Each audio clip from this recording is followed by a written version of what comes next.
नाजरीन, ये अभी हम आपको बता रहे थे, ये ब्लड रूट है। इसको ब्लड रूट क्यों कहते हैं? ये देखें, इसका जो कलर है बिल्कुल खून की तरह का होता है, और ये अगर इसको टच करें तो उसका निशान जो है इसके ऊपर आ जाता है, जिल्द के ऊपर।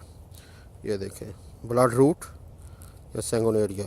अब इसका इस्तेमाल जो है ये मोस्टली नमूनिया के लिए भी इसको यूज़ कर सकते हैं आप।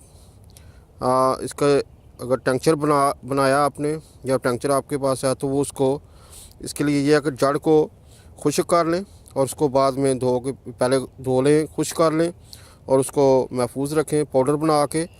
एक हिस्सा दवाई का और 5 हिस्से वार्ड का 76% उसमें ये डाल के 1 महीने के लिए रखें और उसको हिलाएं, तो जो आपका सैंगोनेरिया टेंक्चर बन जाएगा।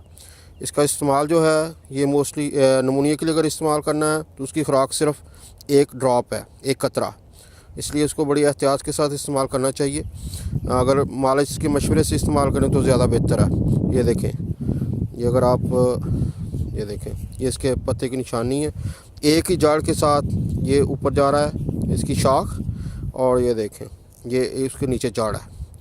और इसका जो है अगर आप किसी के चेहरे पे मोल्स हैं जैसे, तो उसके लिए ये इसको टेंक्चर जो है उसका थोड़ा सा उसके ऊपर लगाएं, तो वो ये देखें इसका कलर इसके ऊपर आ गया है।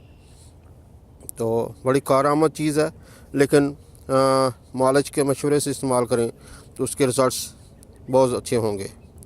और जो पौधा आपको तारफ़ कराया गया है सैंगोनेरिया या ब्लड रूट इसको कहते हैं, और इंशाल्लाह हम आपके लिए लेके आएंगे तारफ़ पौधों का। उस तक के लिए इजाज़त दीजिए। अल्लाह हाफ़िज़।